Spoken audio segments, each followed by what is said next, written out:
Harusnya miskin tuh privilege. Saat lu miskin, didikannya keras, lu harus jualan di jalan, lu harus kerja. Sekarang begini semua. Untuk Pipers di rumah juga yang pengen baru mulai bisnis. Budget minim, koneksi nggak punya. Langkah realistis apa yang harus mereka lakukan? Negara maju itu IQ-nya turun karena hidupnya nyaman. Udah kaya raya, dapat teknologi banyak. Indonesia, negara berkembang yang IQ-nya ikutan turun tapi masih miskin. Inisiatif itu, apalagi di zaman sekarang ya, mahal banget deh. Mahal karena jarang yang punya kan? Betul. Artinya, kalau lu punya sesuatu yang jarang orang punya, itulah cara menjual diri lu. 2026, apa bisnis terseksi yang menurut lo layak untuk dilirik dan apa yang sebaiknya dihindari? 2026. Kalau lu udah bisa bikin kantor-kantor memperebutkan diri lu baru mulai bisnis. Mending bisnis bareng keluarga atau bareng teman?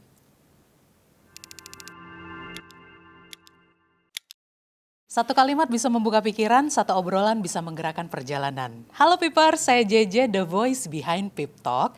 Kalau bisnis memang semudah kata motivator ya harusnya kita semua udah sukses dari dulu. Tapi ternyata tidak sesederhana itu. Butuh keberanian untuk memulai sesuatu, tapi butuh keberanian juga untuk melepaskan sesuatu. Hari ini kita akan berdiskusi tentang realita jujur soal bisnis bersama teman ngobrol saya, Aditya Pratama. Selamat datang di Pip Talk. Halo JJ. Halo. Adit tuh dikenal dengan kisah inspiratifnya. Kayak dari from zero to hero, survival. Mungkin lu bisa sharing juga ke Pipers. Lu dulu tuh sesusah apa sih, Dit? Gue gak mau adu susah-susahan. Ya. Gue juga gak susah-susah banget. Maksudnya gak pernah sampai jadi pengemis di pinggir jalan, tinggal di bawah jembatan, gak pernah. Cuman yang paling berat buat gue adalah karena gue tidak terlahir susah. Oh. Waktu lahirnya, gue tuh usia 3 tahun, papa mama pisah. Jadi gue tinggalnya tuh sama opa dari pihak mama. Keluarga besar gue tinggal di Kebon Jeruk Lama, kalau sekarang orang taunya Sawah Besar. Nah, opa itu yang hidupin gue dari kecil lah. Jadi opa yang nafkahin. Jadi waktu opa gue nafkahin, opa gue masih hidup, mama gue pun kagak usah kerja, kagak apa-apa. Ada opa nih. Waktu itu gue masih kecil. Gue juga, waktu opa gue meninggal, gue usianya 9 tahun, 10 tahun. Sampai gue usia 9 tahun, 10 tahun, hidup gue tuh rasanya sangat nyaman. Karena gue cucu laki-laki pertamanya opa. Tuan muda. Ya kan? Kan kalau opa kan, kalau sama anak bisa jadi jenderal VOC. Ya kan? Kalau sama cucu, waduh udah sangat lembut dan sangat, maksudnya sangat melindungi lah. Pokoknya kayaknya gue punya mainan apa dulu, pokoknya nyaman-nyaman dah. Setiap minggu, Sabtu Minggu ke villa di puncak. Zaman puncak masih sepi kali ya. Pokoknya seminggu sekali ke puncak. Jadi hidup gue waktu lahirnya menurut gue nyaman sekali. Sampai opa meninggal. Pas opa meninggal itu drastis bro. Masalahnya kalau gue terlahir dari awal miskin banget. Kan gue ya udah punya persiapan gitu ya. Hidup miskin ya udah biasa. Lah ini masalahnya pas udah opa menyicipi kenikmatan. Iya, seenggaknya apa ya, kalau dulu gue misalnya kagak mau sekolah nih ya. Waktu kecil banget nih, gue inget gue bilang pusing dikit aja. Opa pusing. Udah. Kalau Adi pusing jangan sekolah. Gitu, gak usah nunggu banjir kan. Kalau dulu kan kita nunggu banjir gak sekolah. Dulu gue mau pusing dikit, udah gak usah pusing sekolah. Terus gue gampang mimisan orangnya. Gue ngupil dikit keras aja waktu gue kecil, langsung mimisan. Nah, jadi gue kalau mama, gue kan kadang-kadang mama waktu itu kan agak keras gitu ya. Gak bisa. Masa setiap hari Senin gak sekolah? Bener, gue dulu tuh masih SD, gue setiap hari Senin gak sekolah karena ada pelajaran Mandarin. Oh, gue pikir menghindari upacara. Ya itu juga, pokoknya capek dah, Senin tuh kayak capek buat gue gitu. Mandarin apa segala macam, aduh susah. Jadi gue ngupil dikit gitu, udah mimisan udah, waduh mimisan. Mama gue udah kayak, yaudah gitu. Nah, umur gue 10, opa gue meninggal. Meninggal karena stroke dan kanker paru-paru. Stroke dulu, abis itu masuk rumah sakit, uang habis, villa semua dijual, pokoknya semua dijual. Pas kanker paru-paru itu sampai ngutang. Pokoknya udah. Nah disitulah mulai susah tuh di situ. Yang susah yang gue alamin, yang gue inget, yang menurut gue agak traumatis adalah saat yaitu ngadepin debt collector setiap hari. Masalahnya gue ngadepin debt collector umur 10 tahun nih ya, bukan gue yang ngutang. Mama gue ngutang beberapa kartu kredit bank untuk bayar rumah sakit opa. Waktu itu kartu kredit tuh kayak bisa ditunain gitu ya. Oke. Terus tunainya buat bayar rumah sakit. Nah, masalahnya kalau debt collector datang ke dalam rumah, ke depan rumah gitu kan, ya yang ngadepin mama gue namanya perempuan kayak rasanya gimana gitu ya. Jadi dia suka, Adi tolong dah, anak cowok paling gede di rumah gitu kan. Adi tolongin dah. Ya udah, gue keluar, template gue ngomongnya adalah, sorry mama lagi ke warung, kuncinya dibawa. Oke. Nah, tapi agak traumatis gara-gara gue kadang-kadang suka dengar kalimat-kalimat dengan intonasi yang kasar walaupun gue nggak ngerti kalimat artinya apa itu. Tapi karena intonasinya kasar dan mukanya benar-benar galak banget. Ngerti. Waduh itu serem, bener-bener serem. Itu seminggu begitu mungkin 3-4 kali kali. Wow. Nah akhirnya kita pindah rumah, udah jual rumah, pindah rumah. Ya begitu dah. Tetangganya kreatif lagi. Kita pindah rumah nih. Oke. Pindah kontrakan. Dia bisa kasih tahu kontrakan kita di mana. Oh iya? Jadi abis itu nanti kontrakan kita yang didatengin. Tahu dari mana? Dari Pak RT. Ah selesai udah. Nah jadi ya salah satu yang paling memorable menurut gue itu sih. Ya mengingat umur lo 10 tahun ya, Dit. Iya. Ya mungkin kalau dari kecil, dari umur 3 tahun gue udah susah banget, mungkin lebih gampang buat gue kali ya. Nah, Enggak jadi juga kayak sih. dengan ketemu debt collector itu mungkin ya kalau makan mah seperti yang pernah gue ceritain segala macam jenis Indomie lah. Indomie yang paling enak menurut gue Indomie kuah digoreng. Ya, itu menurut gue itu paling enak. Menurut gue daripada Indomie dibengkakin lah apa segala macam. Pokoknya Indomie kuah tapi pakai bumbunya setengah doang. Tapi digoreng, bener tapi digoreng gitu. Itu enak banget. Oke. Nah, segala macam martabak Indomie lah, inilah itulah. Nah, masalahnya adalah kan dari kecil gue nggak terbiasa susah-susah banget. Nah, itu jadi susah banget buat gue waktu itu. Karena kadang-kadang namanya anak kecil kan gue nggak ngerti lah, maksudnya umur 10 jujur aja gue belum ngerti tentang ekonomi finansial. Apa gue cuma taunya pengen makan bakcien gitu. Bakcien tuh apa ya? Ya daging yang dikasih kecap, dikasih kentang gitu. Nah kadang-kadang pengen gitu aja, oma gue harus ngutang dulu sama anak yang lain buat gitu-gitu. Jadi gue ngerasa nggak enak gitu. Jadi momen lo pertama kayak gue miskin lagi itu umur 10 tahun. Iya itu pertama kali, tapi gue nggak tahu miskin itu. Ya gue cuma ngerasa kayak kok ini sekarang jadi aneh ya. Gitu, kok ini sekarang jadi aneh ya. Oke. Nah cuman gue bener-bener nyadar, otak gue kebuka kayak kayaknya gue harus bantu keluarga dah. Itu SMA. SMA tuh baru gue nyadar kayak gue harus bantu keluarga deh. Soalnya kalau kayak gini terus gimana ya? Masa kita setiap tahun ngutang sama keluarga besar? Ya kan setiap tahun pasti ada keluarga besar yang bantu. Tapi kan lama-lama orang juga kesel. Iya. Dan mereka ada prioritas Tanggungan lain juga. ya kan. Iya, nah ya contoh lah kalau Sincia, Imlek kan, mama gue kalau datang ke rumah keluarga bawa anak bererot 5 udah langsung tuh. Ya orang nyiapin angpau juga gimana gitu kan. Ya gitu-gitulah. Oke. Tapi kadang-kadang ya Dit, dengan kegagalan yang terus-menerus, itu kan kita jadi suka nggak percaya sama kelayakan diri. Kita kehilangan kelayakan diri sendiri gitu. Karena gagal gitu. Tapi yang gue lihat, lu tuh orangnya, hati lu tuh cukup kuat. Lu tuh mau coba terus, lu mau usaha. Nggak ada patah semangat gitu. Itu datangnya dari mana, Dit? Menurut gue karena gue Cina kali ya. Menurut gue karena keluarga gue tuh sering ngomong, kamu tuh keturunan Cina, keturunan Chinese. Kalau kamu tinggal di Indonesia, kamu lembek-lembek, ya susah. Kayaknya keturunan Chinese dari dulu agak sulit hidup di Indonesia ya. Kita jadi tentara kan waktu itu nggak boleh, jadi polisi nggak bisa. Terus masuk ke pemerintahan yang nggak mungkin. Satu-satunya kita orang Cina cuma bisa dagang doang kan akhirnya kan. Nah pedagang ya apa sih pekerjaan yang lebih sulit daripada pedagang gitu kan. Lu udah harus hafal segalanya. Apalagi pedagang Cina zaman dulu itu SKU barang, toko listrik. Ada 3.000 SKU, 3.000-nya dia tahu stoknya ada di mana, harganya berapa, udah habis apa belum apa. Lu tahu dah toko engko Cina kalau di toko listrik, toko lampu, semua dihafal. Nah, terus Cinanya juga bukan Cina yang dapat keturunan udah jadi pengusaha besar apa. Ya, jadi gue pikir kayaknya gue ngerasain dah jadi minoritas tuh nggak enak banget. Jadi minoritas tuh jujur buat gue sangat nggak nyaman. Gue pernah waktu zaman umur 10 itu opa gue nggak ada, gue nyari hiburan salah satu paling kan jalan ke taman dekat rumah ya, di lapangan cuman mau main manjat-manjat besi yang bulat itu loh, cuman gitu doang kan, mainan gratis kan, gue nggak ada duit. Manjat itu gue inget, tiba-tiba ada sekumpulan anak di situ, umurnya mungkin 2 tahun lebih tua dari gue, sekitar ber-6 ber-7, sekarang jadi teman. Tapi dulu kenalannya pertama kali momennya adalah dia turun, dia bilang, Cina lu jangan manjat-manjat sini lu, ini kenapa pohon ya? yang tanam bapak gua. Wah, gue bilang, gue gak pegang pohonnya. Ya lu manjat-manjat situ ntar pohonnya rusak. Wah, gue bilang gila nih. Ya akhirnya, ya makanya pilihannya kan kalau lu hidup susah banget, ketekan banget, ya ujung-ujungnya pilihannya cuman bertahan atau mati doang nih. Iya sih. Ya kalau ngelawan kagak mungkin lah. Oma gua, opa gua semua udah bilang, jangan berantem, jangan ngelawan. Hari ini kamu berantem menang sekali. Besok dia datang bawa 10 orang. Nah, mati kamu. Kamu jadi jagoan 1 hari, besok dia datang bawa 10 orang bawa pisau. Ya, jadi gue pikir berantem ngelawan nggak bisa.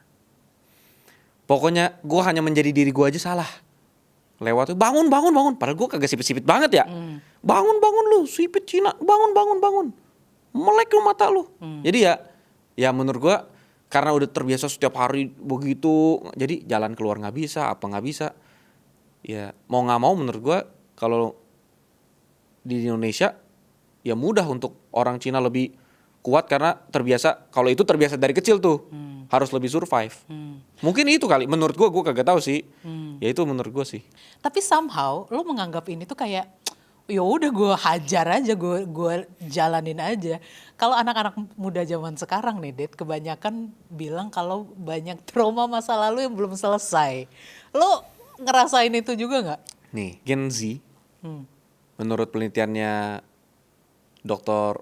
Howard, waktu dia hearing di Senat AS 2026, nanti bisa dicek 15 Januari 2026, Dr. Howard itu dia bikin penelitian untuk ngelengkapin atau memberi pembaharuan dari penelitiannya Flynn. Flynn itu nge-research tahun 1984 tentang kenaikan IQ rata-rata.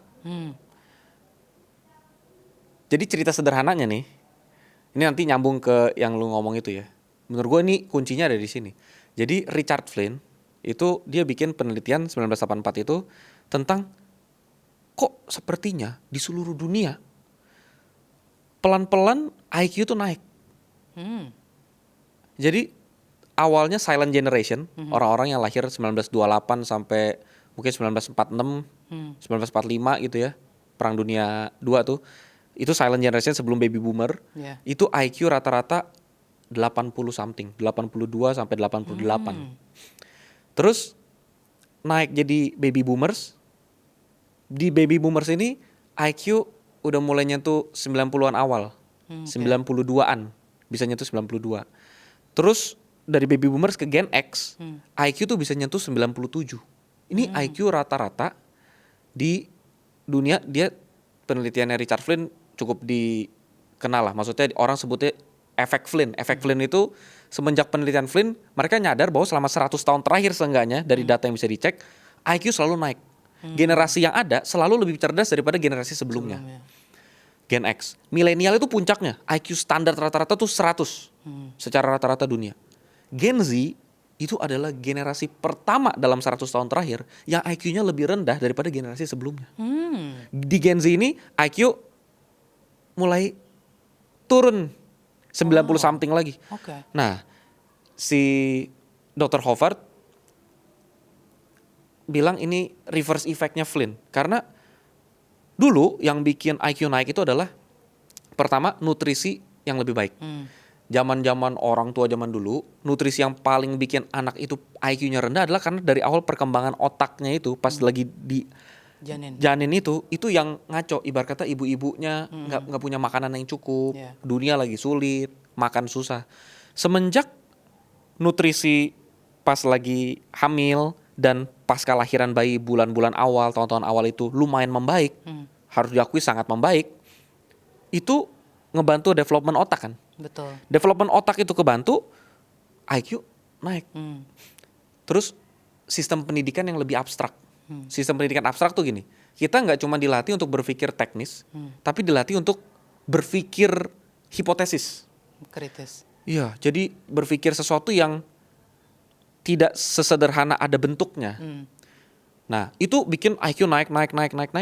Tapi yang menurut gue jadi sesuatu yang luar biasa di 2026 adalah informasi penelitian Dr. Howard di hearingnya Senat AS. Jadi Senatnya Amerika itu 15 Januari 2026 itu bikin hearing, datengin ahli expert buat bahas tentang perkembangan dan segala macam.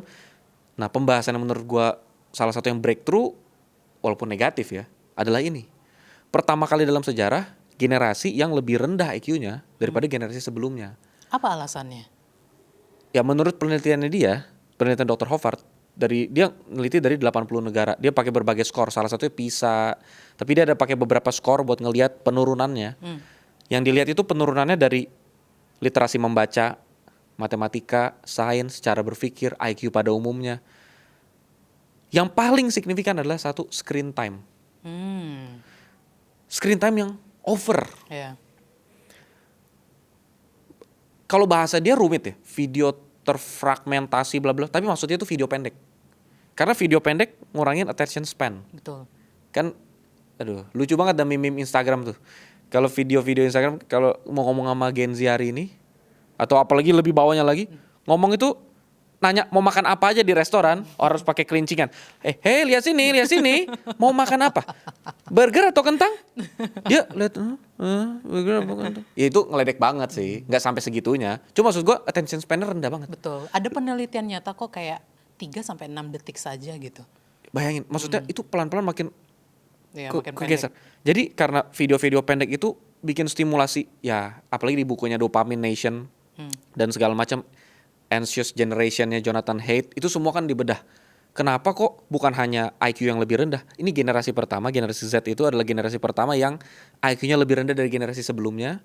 Yang kedua, anxiety. Karena bawaan dari nonton sosmed Betul. itu adalah anxiety. Karena kan kalau secara psikologi yang gue dapat dari bukunya si Dopamine itu ya, yang gue lihat adalah psikologis emosional tuh hormon, kan itu yang ngendaliin. Perasaan kita kan dikendalin sama hormon. Yeah. Kita bisa aja hari ini dapat duit, dapat gajian, dapat makan enak, tapi kalau hormon nggak bagus, mood nggak bagus. Bisa aja hari ini lu nggak punya apapun, tapi kalau lagi happy, ya happy aja.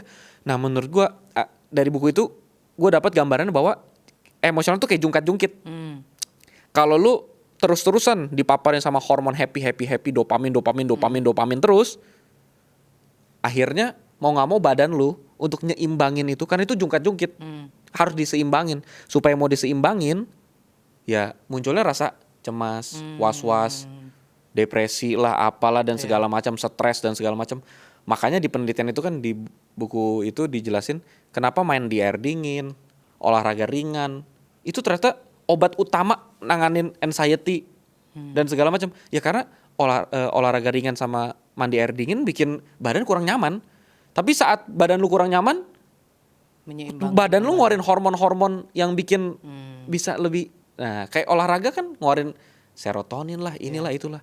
Nah, jadi yang gue lihat dengan IQ, pertama kali IQ merosot, Indonesia skor PISA umumnya, PISA secara general, literasi membaca, matematika dan sains, kita negara 69 dari 81 negara. Wow.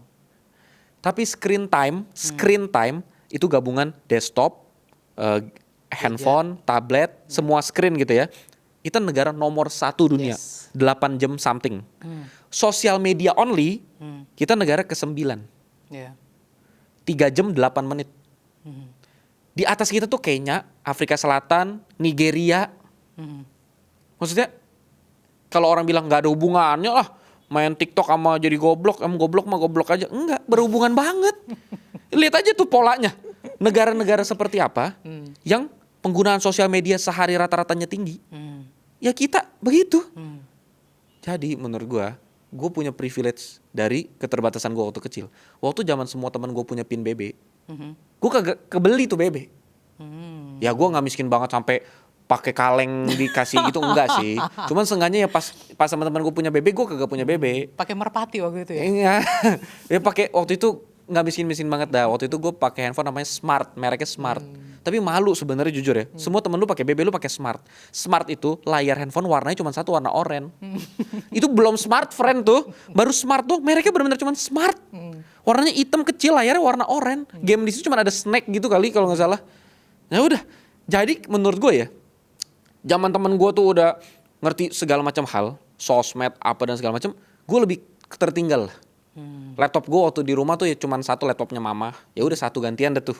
Iya. Kita keluarga kalau main bareng, lu bayangin. Bukannya kita mau sok harmonis, orang udah broken home. Harmonis gara-gara laptopnya cuma satu. Akhirnya main apa, Zynga Poker. Tapi kan somehow ini tuh ada dua pilihan, Dit. Either lo mau marah sama keadaan, atau ya lo memilih untuk berdamai dan membantu. Tapi lo memilih untuk berdamai dan membantu keluarga lo. Nah, semata-mata sebenarnya itu mungkin bentuk amarah yang lain kali ya. Karena kalau marah sama keadaan, sebenarnya gue mau marah. Cuman waktu kecil, gue nggak beragama banget. Gue ngerasa waktu kecil, Tuhan mana Tuhan, kalau ada mana? Nggak ada, gue nggak pernah lihat, nggak pernah ini. Jadi gue ngerasa kalau Tuhan itu nggak ada, waktu gue kecil kan gue agak ngerasanya, Tuhan nggak penting lah, agama nggak penting tuh. Gue makan nggak pernah dapat dari Tuhan gitu kan. Makan dapat dari itu belas kasihan keluarga besar, yang abis itu ngata-ngatain keluarga juga. Nah, tapi kalau gue mau marah tuh gue marah sama siapa? Marah sama opa gue yang meninggal. Gara-gara opa meninggal. Marah sama Tuhan yang gak ada. Nah, jadi gue bingung kan. Marah bagaimana? Ya satu-satunya marah gue ngerasanya kayak, ya gue salah satu yang bikin gue drive waktu itu adalah memang ada keluarga deket yang menurut gue ngomongannya tuh gak enak banget lah. Hampir setiap kali gue makan waktu itu dari SD dah gue makan. Opa gue meninggal tuh gak lama, mungkin sekitar kelas 6 SD, 5-6 SD. Pas opa gue meninggal, gue harus bergantung sama hidup sama satu keluarga ini. Gue makan, dia suka ngomong gini, lu bayangin, makan nih. Makan pakai duit saya kamu. Mana bapak kamu? Gue benar-benar kagak tahu bapak gue di mana. Tanya, makan pakai duit saya, kamu mana bapak kamu? Gue mau marah tapi badan dia gede. Adek gue pernah kena pukul sampai pengeng kupingnya. Gara-gara ya main kejar-kejaran tahun baru, dia jatuh kepleset. Mama gue kejar, mama gue juga jatuh kepleset. Dipukul kuping adek gue. Gue takut juga, maksudnya ya mau marah gimana. Gue pertama kali belajar push up ya pas kondisi itu. Jadi gue pikir kalau mau marah sama keadaan sih ya gue ngerasanya mau marah gimana. Ya udah satu-satunya hal yang bisa gue bayangin adalah gue kagak boleh hidup miskin begini terus nih. Gue harus seenggaknya berdiri di kaki gue sendiri. Gue harus, ya pokoknya makan gak boleh minta orang deh. Mau gue kecil mau gue gede, pokoknya makan jangan minta orang. Makan kalau udah minta orang, pasti kita dianggap rendah sama orang itu. Awalnya kita pikir dia orang baik. Semua orang kan gitu, awalnya memang pengen nolong kita. Tapi lama-lama dia nolong kita terus, lama-lama dia ngerasa, ini orang benalu ya, parasit ya. Udah abis itu dia mandang kita rendah pasti. Ya, tingkat toleransi orang kan ada batasnya juga kan. Jadi menurut gue, kalau kita miskin, seenggaknya harga diri kita jangan miskin-miskin banget dah. Mungkin kalau kita masih punya sedikit harga diri, kita gak mau terus-terusan miskin. Kecuali kita nyaman. Gue ketemu banyak banget orang yang nyaman minta aja nyaman gitu. Ya ngapain daripada kerja minta gak apa-apa, paling cuma dianggap rendah. Nah, ya kalau kayak begitu mau gimana? Setuju. Tapi dari masa sulit itu, Dit, apa yang sekarang lo justru lu syukuri itu terjadi di lo? Ya terutama salah satunya adalah opa gue meninggal, jadi gue boleh ketemu papa. Jadi ternyata waktu itu gue gak boleh ketemu papa adalah karena opa gue masih hidup. Dan opa gue bikin peraturan, pokoknya waktu sidang pengadilan perceraian itu, pokoknya ada batasan berapa kilometer lah gitu. Pokoknya gak boleh ngedeketin ke anak sampai umur 17 tahun. Akhirnya gue ketemu papa sebelum umur 17 tahun gara-gara opa udah meninggal. Nunggak uang sekolah berbulan-bulan, akhirnya mama gue, ya udahlah, papa gue boleh bantu. Akhirnya gue boleh ketemu papa gue. Ketemu seminggu sekali, 2 minggu sekali gitu. Syaratnya mau dibantu uang sekolah, ketemuin gitu. Nah itu salah satu yang gue syukurin, akhirnya bisa ketemu bapak.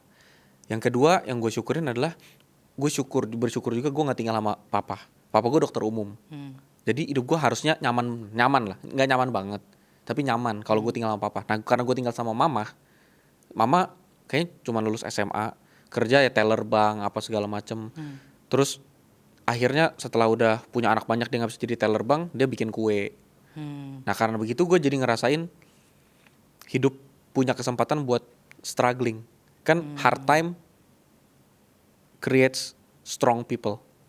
Strong people create good times. Good times create weak people. Nah itulah kenapa generasi ketiga biasanya hancur.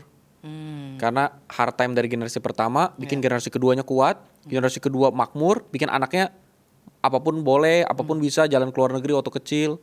Habis itu ya yang rusak anaknya. Nah gue ngerasa bersyukur karena gue dapet hard time yang menurut gue masih bearable. Gue nggak gila gara-gara itu. Tapi sebenarnya gue pernah depresi waktu gue kecil. Gue bukan yang nggak depresi, gue depresi tapi depresi duluan sebelum zaman depresi begini. Zaman gue SD rambut gue nggak kayak begini, rambut gue tuh kayak agak ikal.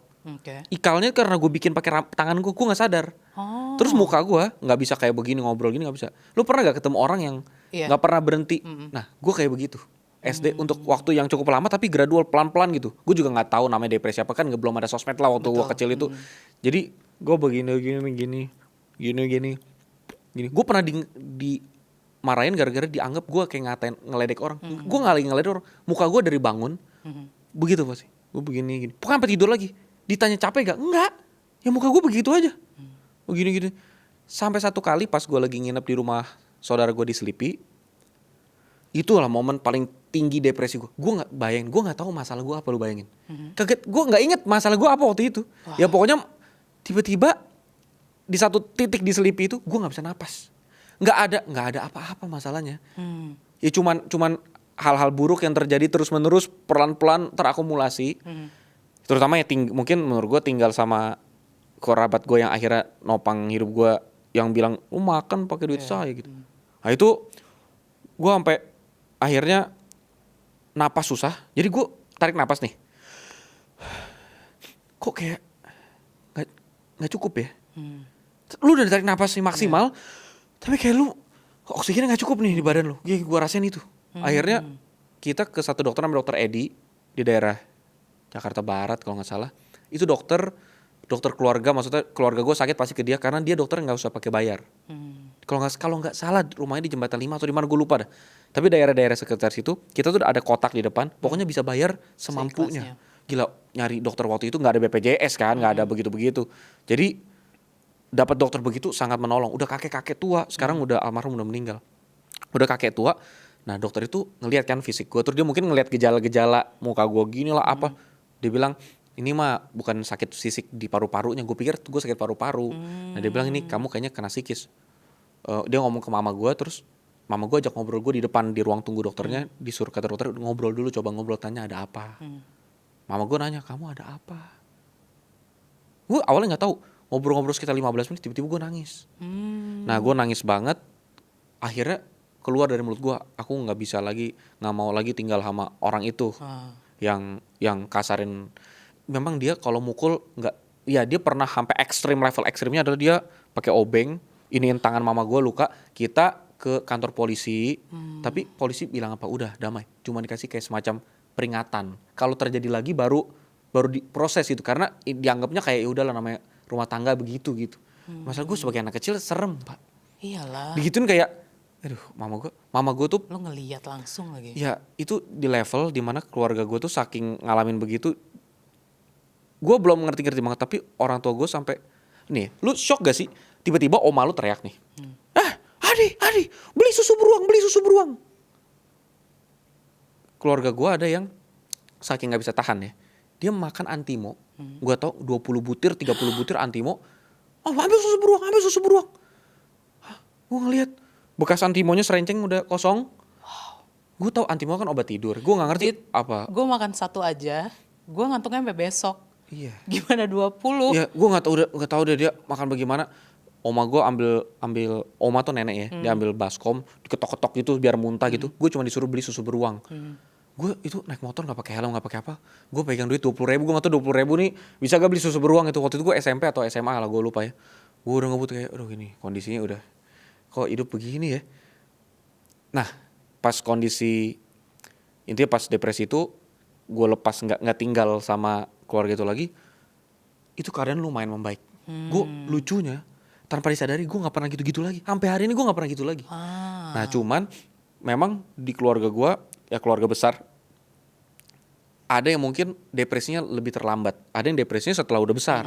Sampai kita masuk rumah sakit jiwa di Grogol, yang Dr. Soeharto. Nah nginep di situ gue, nemenin saudara nginep di situ karena ya gue udah lebih dulu, gue mungkin nggak sampai pecah.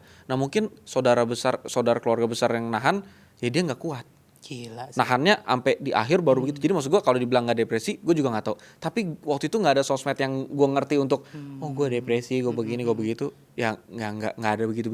Tapi waktu itu cara lo buat menyelamatkan diri lu sendiri sebisa lu dengan cara apa? Nah, mungkin gue punya satu kelebihan yang sebenarnya menurut bapak gue waktu itu kekurangan. Bapak gue bercanda ya waktu itu ya pasti. Bapak gue yang dokter dia bercanda. Gue Kristen nih. Kalau ibadah di gereja tuh gue kagak mau bergerak gitu loh. Kayak gue mau diem aja. Kagak mau tepuk tangan, kagak mau nyanyi, kagak mau ngapain. Pokoknya gue ngerasa kayak dunia ini kosong aja. Apalagi Tuhan itu apa ya gitu kan. Gue udah diem aja.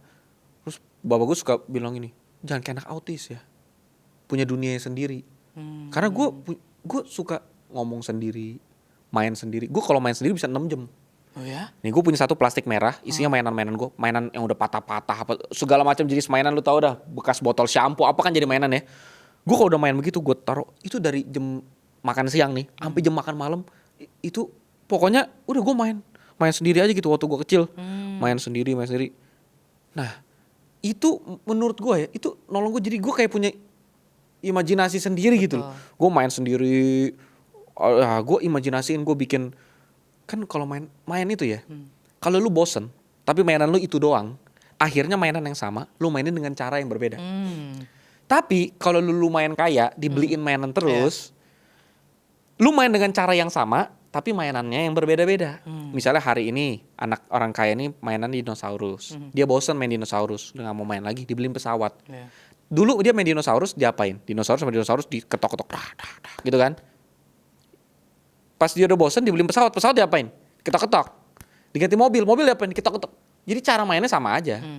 Objeknya yang beda. Nah, kebetulan privilege-nya orang, makanya gue bingung. Orang tuh suka kesel banget sama Timothy Ronald waktu Timothy Ronald bilang miskin itu privilege. Ya menurut gue gak tahu ya. Menurut gue itu somehow bener. Ya iyalah udah pasti. Orang kaya punya privilege lebih banyak. Tapi miskin pun privilege karena orang kaya itu kalau bahasa lebih ilmiahnya ya menurut Prof. Renal Kasali generasi strawberry, generasi yang lembek yang apapun ada dikasih di fulfill semuanya dan segala macam, justru dia kehilangan kesempatan untuk bertumbuh. Lah kalau lu punya kesempatan buat bertumbuh kan itu sebenarnya privilege, betul privilege yang berbeda bentuknya. Ya orang kaya punya privilege-nya adalah ya nggak usah apa-apa susah, gizi terpenuhi, nggak usah bikin bisnis, dia udah tinggal nerusin, bisa gagal berkali-kali. Tapi orang miskin menurut gue punya privilege salah satunya itu. Kalau lu gak punya mainan apapun juga jadi mainan. Detik ini saat anxiety jadi masalah dan segala macam di kalangan. Nah lucunya negara pertama yang udah ngalamin penurunan IQ itu bukan negara berkembang. Negara pertama yang tercatat ngalamin penurunan IQ Gen Z-nya itu Norwegia. Dan dilanjutin sama beberapa negara. Jadi negara maju itu adalah negara-negara pertama yang Gen Z-nya itu IQ-nya lebih rendah dari gen milenial. Itu terjadi karena negara maju tuh sangat prosper. Teknologi di kita jauh ketinggalan sama teknologi di sana. Di sana apapun, ya ilah. Kalau di Amerika naik Waymo juga udah tinggal duduk, nggak ada supir, mobil jalan sendiri. Di sini lu masih harus, ya Pak, nanti kita lewat sini ya Pak. Pak jangan belok sini dong. Kita harus sedikit banyak hafal jalan lah, apa segala macam, harus bersosialisasi apa segala macam. Nah, negara maju yang udah lebih prosper, apapun udah ChatGPT, apapun udah segala macam, mereka lebih ketinggalan. Lebih turun. IQ-nya lebih turun duluan. Negara berkembang sekarang, nah yang kesian adalah negara maju itu IQ-nya turun karena hidupnya nyaman. Udah kaya raya, dapat teknologi banyak. Indonesia, negara berkembang yang IQ-nya ikutan turun tapi masih miskin. Karena anak orang miskin dulu, lu coba dah. Di Cina lu miskin. Ini pakai budaya Cina nih ya. Budaya orang Cina. Anak kalau miskin gak boleh moyung. Rata-rata anak moyung anak orang kaya. Moyung tuh gak guna. Kalau lu miskin lu jangan moyung. Lu miskin lu kerja lu. Jualin kerupuk kayak lu. Apa kan agak sadis ya. Maksudnya orang Cina ngedidik orang anaknya itu suka keras gitu. Pokoknya lu dapat nilai 9 tuh goblok gitu. Lu 100 harusnya. Kalau bisa 100 terus gitu. Kalau bisa 100 sambil nyari duit gitu kalau bisa gitu ya kan. 9 gimana kamu 9 kan itu kita udah tahu dah. Nah, masalahnya sekarang kebanyakan orang mau Cina sekalipun yang udah di Indonesia apa kan gua enggak tahu kalau Cina beneran ya. Cuman sekarang mau Cina mau apapun sukunya miskin punya beginian. Dulu orang miskin mana bisa. Lu cuman kita bisa ya ilah kalau ngeliat ada teman kita main cooking mama di apa NDS apa gitu kan. Walaupun kita cowok tapi ngeliatin orang main Cooking Mama masa-masa kan Jadul seru banget ya kan. lagi. Main Pokemon, kayak main di PSP. Wah gila, dulu gue ngebayangin bisa gak ya gue makan pedal pop. Dulu kan ada pedal pop hadiah PSP. Dulu gue pengen banget tuh PSP makan pedal pop. Bisa gak ya ngumpulin stick? Gak bakal kekumpul deh tuh. Kan disuruh ngumpulin hurufnya P, A, D, D, L. Gue ngeliat huruf O-nya kok gak pernah dapet ya. P mulu. Gak pernah ada O-nya tuh pedal pop tuh. Itu akan berubah zaman. Kalau hari ini orang miskin pun gak punya privilege itu mungkin. Harusnya miskin tuh privilege. Saat lu miskin, didikannya keras, lu harus jualan di jalan, lu harus kerja. Sekarang begini semua. Tapi dengan ketakutan ini kah yang membuat lo jadi akhirnya buat sekolah sendiri, lo juga punya anak yang homeschooling, lo yang mengajarkan sendiri, apakah karena ketakutan mungkin itu? bisa jadi. Ya kalau sekolah, karena gue ngerasa itu ya, menurut gue jelas negara ini, hampir semua negara, APBN-nya pasti mayoritas buat pendidikan, kesehatan, keadilan, hukum. Yang didefinisiin sejahtera tuh itu. Kalau bantuan pinjaman ke bisnis, apa segala macam itu gimana ya? Bisnis yang bagus itu nggak butuh pinjaman duit gitu. Kalaupun dia butuh pinjaman duit, dia tahu cara dapat pinjaman duit. Bisnis yang biasanya UMKM yang biasa minta pinjaman sama pemerintah itu bukan minjem, dia tuh pakai uang pinjaman itu bukan buat ngembangin bisnis kan. Dia pakai buat konsumeristiknya dia aja. Bilangnya buat pinjaman UMKM dananya, tapi dipakai buat jalan-jalan ke luar negeri atau kalau seenggak-enggaknya ya buat bertahan hidup makan sehari-hari. Nah, APBN Indonesia aja 25% itu buat pendidikan. Kementerian ada banyak, tapi satu lini bidang pendidikan itu nyerap 25% anggaran. Nah kalau sekarang mungkin ya ada anggaran lain yang lebih besar ya, MBG. Tapi kalau makanan pendidikan tuh paling tinggi. Nah gue ngerasa dari semua hal di dunia ini yang udah kayak begini, Indonesia peringkat ke-69 dari 81 tentang PISA, literasi membaca, matematika, sainsnya, gadget tinggi. Nah sekarang gini. Nah ini penelitian Jonathan Haidt yang gue rasa sangat masuk akal. Lu gak bisa nahan anak lu gak pegang gadget saat semua anak lain pegang gadget. Anak lu jadi aneh sendiri. Tapi kalau anak gue homeschooling, dia mau ngeliat siapa pegang gadget. Kagak ada pegang gadget. Orang dia kagak ketemu anak lain. Hari ini piaran anak gue di rumah bekicot. Oh iya? Gue tangkep di pinggir got, gue piara, gue kasih makan selada. Udah selada makanan kita juga, sisa selada gue taro. Udah kita beli di Shopee kotak berapa, 20.000, 30.000 yang kotak plastik bolong-bolong, piara bekicot. Ya dia belajar bersihin tai bekicot. Gue gimana cara bisa dia ngabisin waktu sama gue untuk belajar apa yang gue mau ajarin? Ya ini, karena sekolah. Pada dasarnya sekolah itu dibikin kan waktu revolusi industri. Zaman itu, pertama kali lu denger sekolah modern gitu ya, umum sekolah seperti yang sekarang, kenapa ada kurikulum, kenapa ada kelas dan tingkatan, itu memang faktanya dibuat untuk efisiensi pabrik. Pabrik itu kan butuh pekerja. Zaman dulu kan pabrik, nih, gue ceritain singkat doang nih. Satu penemuan yang bikin dunia waktu itu berubah luar biasa cepat dan nyiptain berbagai penemuan berikutnya selanjutnya, hampir semua teknologi penting, internet dan kawan-kawannya semua dimulai dari penemuan orang ketel tuh apa, panci. Dia panasin air di panci. Ih, kok kalau udah panas kok gerak ya? Panci ditutup, panasin air, kalau udah panas tutupnya gerak. Dia baru nyadar ternyata panas bisa ngasilin gerak. Mesin uap. Jadi uap panas bisa ngedorong sesuatu, bisa hasilin gerak. Oh, walaupun belum efisien mesinnya, tapi mulai ada pabrik saat itu. Dulu sebelum ada mesin uap, semua hal itu adalah dari sayuran dan daging dimakan jadi manusia, jadi tenaga manusia diubah jadi hasil produksi. Semenjak ada mesin uap, nggak perlu lagi ngasih makan rumput dan daging buat tenaga manusia untuk hasilin efektivitas. Dulu untuk satu populasi pertanian butuh 40% lahan. Maksudnya bukan hanya lahan, populasi yang mengerjakan lahan pertanian 40%. Sekarang 2% populasi cukup memberi makan 100% sisanya. Karena penemuan teknologi dan segala macam. Setelah ada mesin uap, pelan-pelan berkembang. Lama-lama makin efektif. Akhirnya revolusi industri. Ada pabrik-pabrik dan segala macam. Tapi masalahnya, mesin kan perlu dioperasiin. Semua harus ada standarisasi. Masa lu beli odol satu ada tutupnya, satu nggak ada tutupnya? Masa satu isinya full, satu isinya setengah? Harus ada standarisasi. Ini hijau, dipencet. Kalau nanti lampunya udah nyala berkedip-kedip, kamu turunin tuas ini. Nah nanti kalau ini tuasnya diturunin, kamu jangan lupa catat di kertas supaya nanti shift berikutnya tahu ini udah berapa kali diturunin dan segala macam. Masa mereka nggak bisa baca? Mereka nggak tahu ABCD. Mereka punya suku bahasa berbeda-beda. Gimana cara nyatuinnya? Dibikinlah sekolah yang at least lulusan sekolah itu tahu kapan harus turunin tuas. Tuas mana yang harus diturunin. Hari-hari apa, hari tertentu, cara bersihin mesinnya gimana. Standarisasinya supaya mempermudah. Instruksinya nggak mungkin lisan terus, harus ada tertulisnya. Akhirnya dibikin sekolah. Betul, sekolah jadi institusi yang sangat efektif. Sampai teknologi terlalu cepat. Dan sekarang orang udah gak butuh orang di pabrik. Orang udah gak butuh orang di pabrik, tapi sekolah masih tetap ada.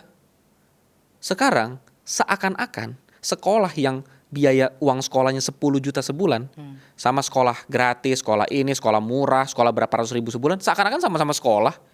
Faktanya di dalam itu isinya beda banget.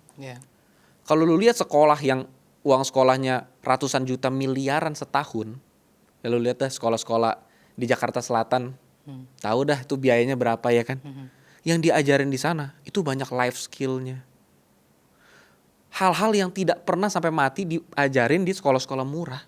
Sekolah murah itu lebih ke, ya udah nih ada buku kurikulum ya, udah gurunya baca. Anaknya disuruh baca, kerjain aja tugas sesuai itu.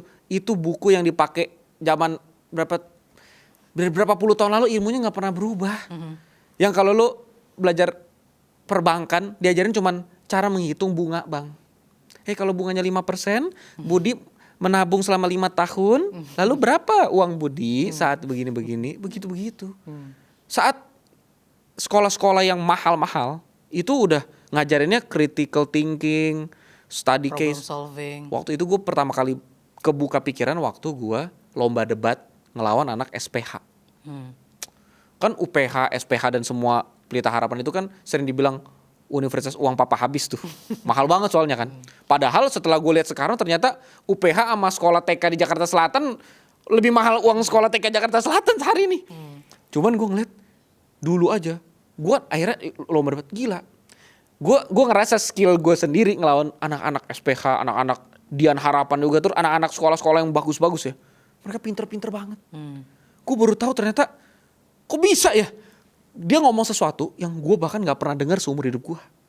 Dia bisa ngomong tentang banyak hal, eutanasia lah. Dia tahu ya semua deh.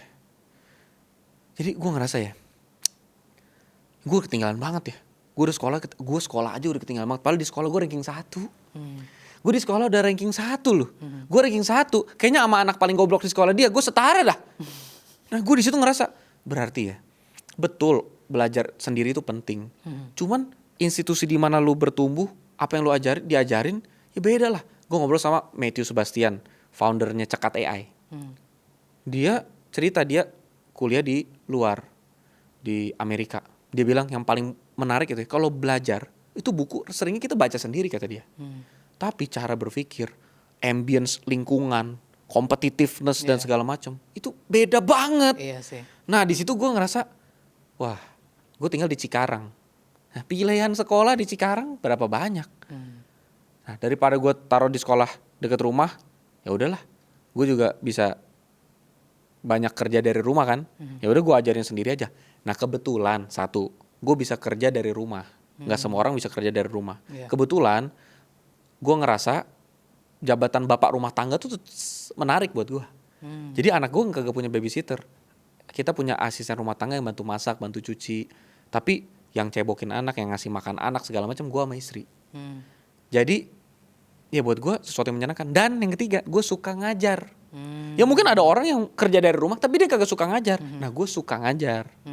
Nah ngelihat kondisi hidup gue, ngelihat kondisi dunia ini, terus ngelihat anak, gue ngerasa kayak udahlah, gue homeschoolingin aja.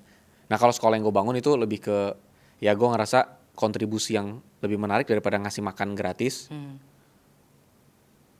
ya mendingan bikin pendidikan yang lebih baik. Ya gue bikin sekolah TK tapi Oke. TK. Kalau menurut lo mungkin bisa berbagi juga untuk Pipers di rumah yang punya anak, satu nilai yang sebaiknya diajarkan ke anak mereka sedari dini itu apa? Oke. Kalau cuman boleh satu doang, yang mana harusnya jangan satu ya. Adalah jangan duluan ngajar anak, tapi ngajar diri sendiri dulu. Karena anak itu persis seperti spons. Pokoknya lu mau ngajar dia apapun, nilai apapun lu ajarin, dia cuma akan niru apa yang lu lakuin doang. Lu ajarin dia, oh nak yang paling penting itu integritas, oh nak yang paling penting itu kejujuran, oh nak yang paling penting itu akhlak. Ya lu mau pakai akhlak jadi slogan setiap hari, mau segala, pokoknya yang dia tiru itu apa yang kita ngomongin, apa yang kita makan, cara kita perlakuin orang lain, cara kita perlakuin orang yang jauh lebih kecil dari kita. Ya, mereka melihat ya. Udah dia anak kecil tuh gampang banget. Pokoknya lu gak usah banyak teori dah. Lu kayak apa dia kayak begitu. Selama lu bergaul terus sama dia. Ya kalau lu kerja mulu, hilang mulu, terus anak lu dikasih ke pembantu rumah tangga, ya pembantu rumah tangga kayak apa, dia kayak gitu. Kalau dia ditaruh banyakan di sekolah, ya teman-teman dia kayak apa, guru dia kayak apa, dia kayak begitu.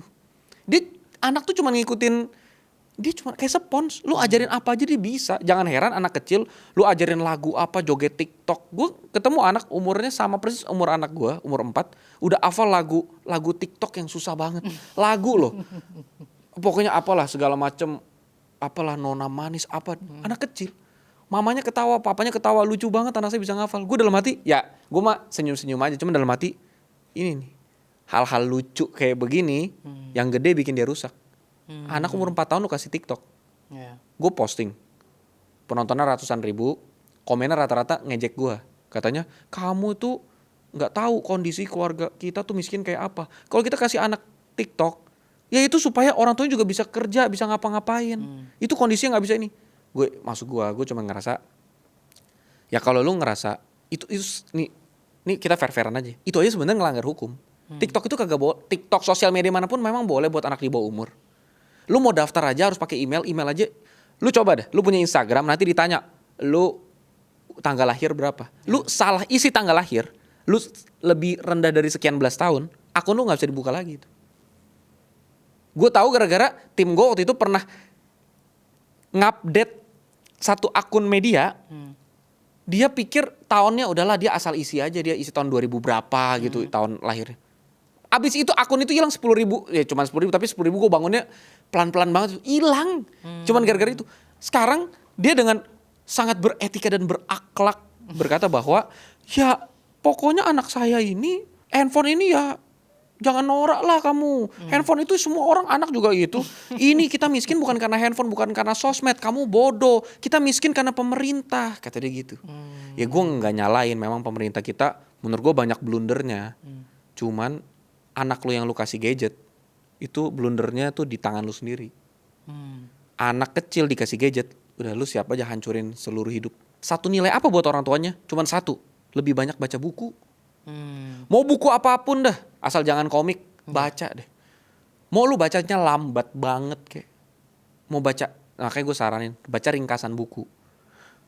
Gue setiap kali ke grupnya Link ID gue selalu rekomendasin nih Link ID, link lynk.id /guerrilla GUERRILLA.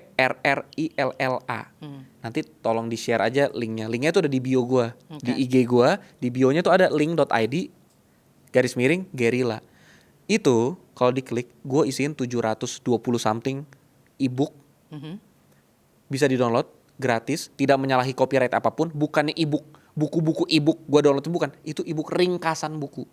Udah diringkas. Orang di negara maju baca ringkasan buku di Hathaway, Blinkist tuh biasa. Di Indonesia ringkasan buku bahasa Indonesia, di mana orang mau baca?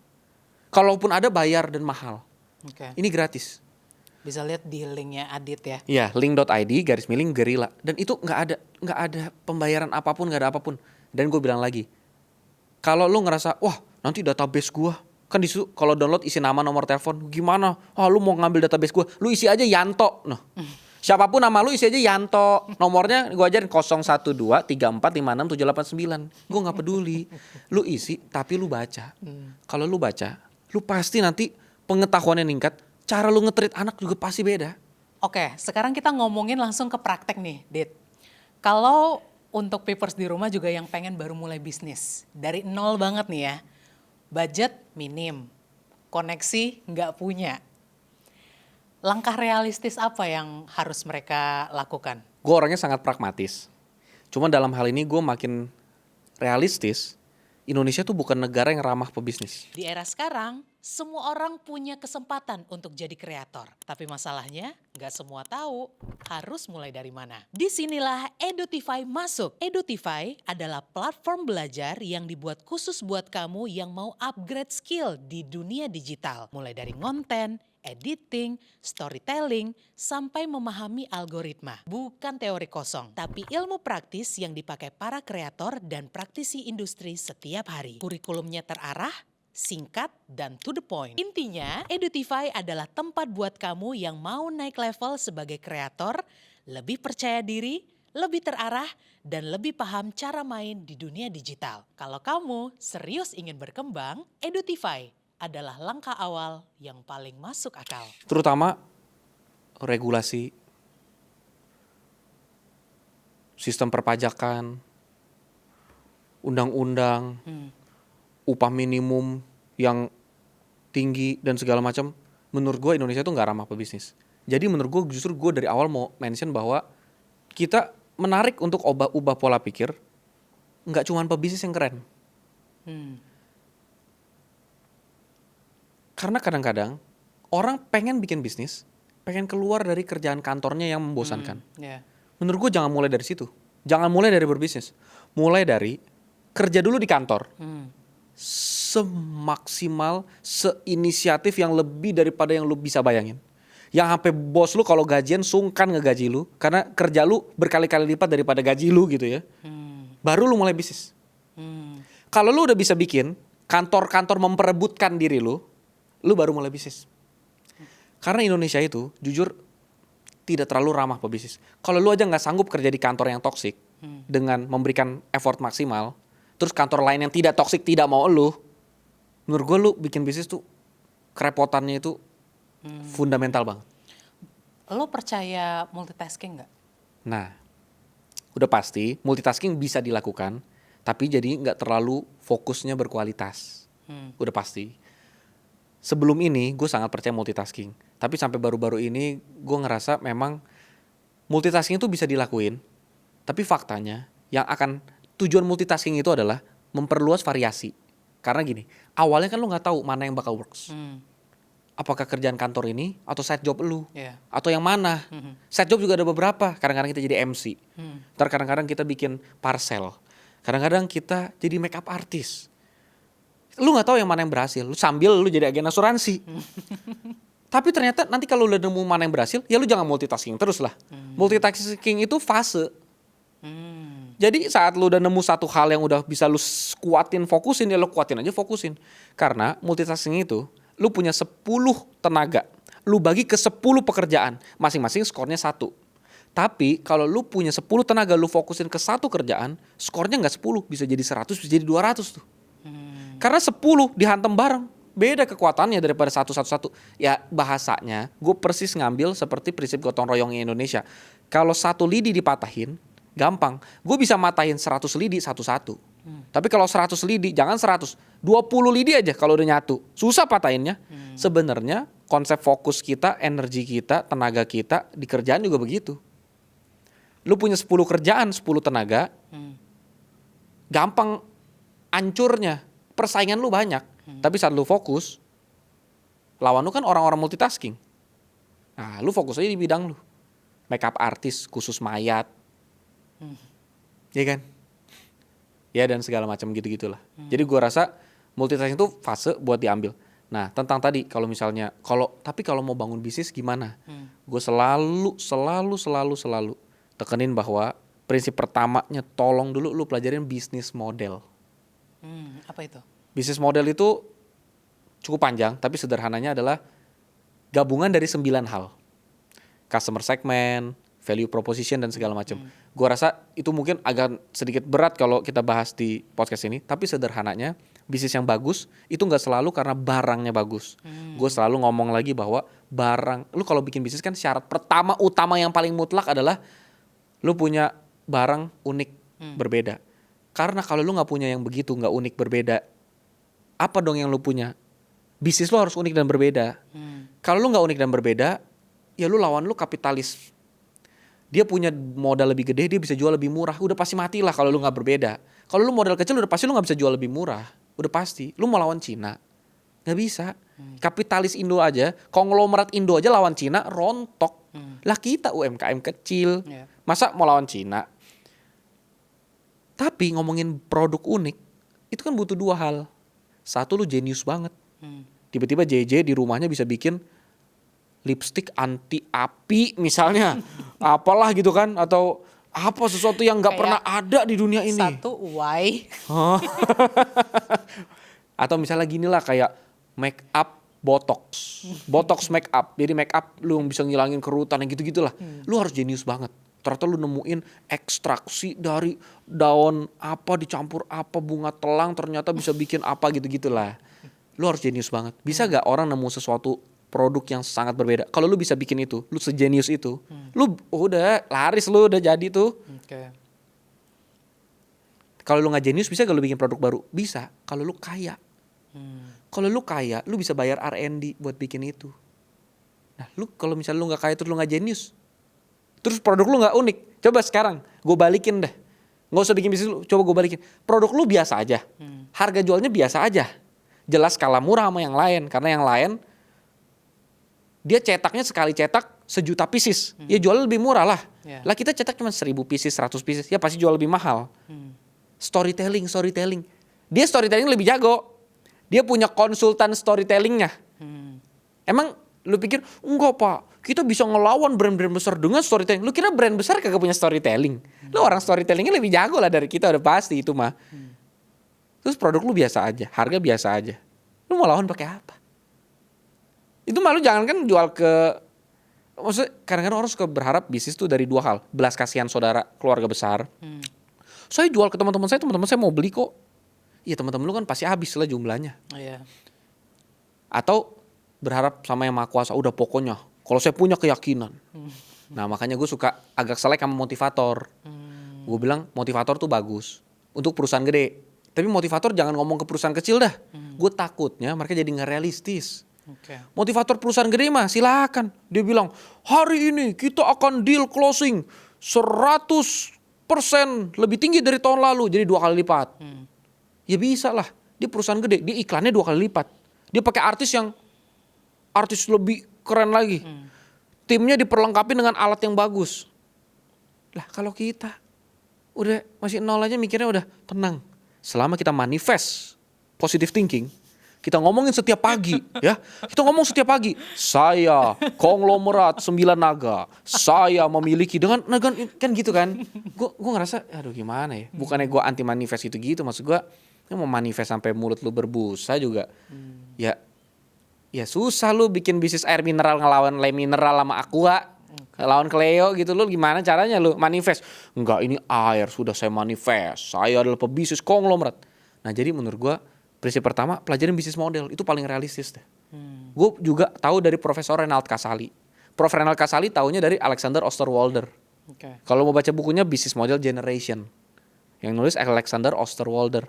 Gue selalu ngerekomendasiin itu doang karena itu sangat praktis, sangat sederhana. Lu pelajarin sederhana bisa. Di YouTube banyak yang udah pakai itu. Sederhananya, kalau lu gak bisa produknya yang unik, terus apanya yang unik? Nah, apanya yang unik itu bisnis modelnya namanya. Misalnya, customer segmentnya yang unik. Di Jawa Tengah, ada ibu-ibu mulai bisnis sekitar 3 tahun lalu. Dia bikin bisnis pijit. Pijitnya kagak unik, pijitnya cuma pijit doang. Pijit mau unik bagaimana dari zaman Firaun sampai sekarang. Pijitnya begitu doang, dipencet-pencet kan. Dia bikin pijitnya tetap dipencet-pencet, tapi dia memberdayakan para bidan di Jawa Tengah bikin pijit khusus ibu hamil. Sekarang ada 9 cabang. Memang sih dia gak kaya konglomerat naik pesawat jet pribadi, tapi seenggaknya dia ibarat kata dia umroh, dia naik haji bisa bayar sendiri. dia bisa memberdayakan berapa puluh bidan. Itu jadi yang mijit dia tuh bidan. Bidan-bidan. Kan sekarang udah ada BPJS. Melahirkan orang pakai BPJS dan segala macam. Bidan-bidan di daerah-daerah itu udah gimana ya? Jujur hidupnya jadi susah. BPJS tuh bagus, tapi kan ada yang terdampak kan. Betul. Nah, dia manfaatin kesempatan itu. Ada bidan-bidan yang mau belajar mijit. Ibu hamil kan nggak boleh sembarangan dipencet kan. Lu sembarangan pencet, dia ngelahirin langsung di tempat lu masas. Nah, jadi ini bidan yang mencet, mijit, jadi lebih ngerti cara treatmentnya dan segala macam. Pijitnya nggak spesial, yang spesial adalah bisnis modelnya. Apa tuh customer segmentnya? Menarik. Indonesia seringnya mikirnya yang unik terus produknya yang selalu gue bawa. Misalnya nih jual bakso, supaya unik. Baksonya bakso ungu, bakso dikasih pewarna ungu. Jadi baksonya unik, bakso ungu. Ya kan, wah ini bakso maca, atau kan nasi goreng maca, yang kayak gitu-gitu. Maksud gue gimana ya? Kita tuh pikirannya kita terlalu sederhana gitu. Kita berpikir itu sudah betul, bisnis harus unik. Tapi yang unik jangan cuma produknya. Banyak hal yang bisa dibikin unik. Banyak hal, sangat banyak hal. Tapi nanti dipelajarin bisnis modelnya yang unik. Bisnis model. Ini juga menyambung mungkin keluhan teman-teman UMKM kali ya, Dit. Kayak mereka tuh rajin banget posting, mereka live sehari mungkin bisa 2 kali, 3 kali bahkan. Tapi ya pembeliannya ya profitnya segitu-segitu aja, kadang-kadang juga nggak closing. Mungkin ya karena yang lu bilang tadi tuh ya, produknya ya tidak spesial. Ya biasa aja, dia jual keripik singkong. Bukannya tidak enak, enak saja. Tapi seperti keripik singkong pada umumnya. Maksud gue, ya terus kenapa harus beli sama lu? Ya kan? Dia jualnya apa? Dia jual hijab. Ya hijabnya nyaman, bagus. Tapi ya hijab lain juga begitu. Terus kenapa harus beli sama lu? Nah itu gue gak ngerti. Jadi kalau gak ada keunikan ya udah pasti susah lah mau jalan gimana. Oke. Sekarang kita ngomongin soal budget deh. Misalnya mereka punya budget 5 juta nih, taruhlah dia. Nah mati gak tuh? Misalnya punya budget 5 juta nih. Lebih baik tuh mereka fokus kemana dulu? 5 juta? Beli kuota internet, belajar. Jangan bikin bisnis dulu dah. Menurut gue ya.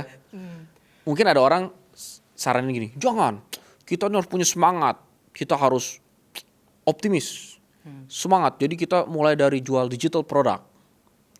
Kita mulai jual dari reseller, dropship, apapun ini. Mau bisnis modal kecil, untung besar. Tiduran aja di ranjang, dapat 10 juta sebulan. Curiga lo yang ngisi VO-nya ya? Jadi maksud gue adalah, kalau bisnis itu modalnya kecil dan gampang ngejalaninnya, ya itu udah bisnis pasti gampang. Tetangga lu langsung besok jadi saingan lu dong. Jangan cari bisnis yang modal kecil terus gampang jalaninnya. Cari bisnis at least kalau modalnya kecil susah jalaninnya. Supaya ada pagernya. Supaya orang lain gak bisa masuk ke rumah lu. Sesuatu yang gampang dan murah, ya lu langsung saingan sama semua orang. Kalau hari ini lu berhasil, ya lu cuma berhasil hari ini, seminggu ini, sebulan ini. Misal lu dapet nih, enggak Mas Adit saya dapat bisnis nih, jualan silver. Sekarang lagi ngetren. Silver harganya bakalan meledak-ledak. Saya ini bisnis jualan silver. Udah modalnya kecil, gampang jalaninnya, nggak usah pengetahuan khusus. Ya udah lu jalanin. Berhasil gak? Kalau gagal, kesian deh lu. Kalau berhasil, tetangga lu langsung niru. Temen lu langsung niru. Agen-agen lu, reseller lu langsung niru. Ya gampang lu hilangnya. Nggak punya tembok. Nah, supaya punya tembok, cari. Seenggaknya kalau nggak modalnya harus gede. Contoh bisnis modal gede, bikin rumah sakit. Nah, coba lu bisa gak saingan bikin rumah sakit? Kan harus modal gede. Atau kalau modalnya nggak gede, skillnya harus tinggi. Menurut gua itunya yang penting. Nah, supaya skillnya tinggi menurut gua pelajarin dulu. Belajar dulu. Oke. Ini mungkin buat teman-teman yang udah terlanjur punya bisnis. Tutupin. Menurut gua, kalau udah terlanjur punya bisnis stagnan, nggak bisa jalan. Daripada buang waktu, karena yang lo bakar itu opportunity cost. Waktu yang lo spend untuk bisnis yang gagal, karena sudah terlanjur punya, terlanjur modalin, terlanjur beli gerobaknya, terlanjur nyetok barang, terlanjur bayar ke agenannya. Udah dah, selama itu nggak bikin lu bangkrut, toh sekarang lu jalanin juga, lu dapet duit gak dari situ?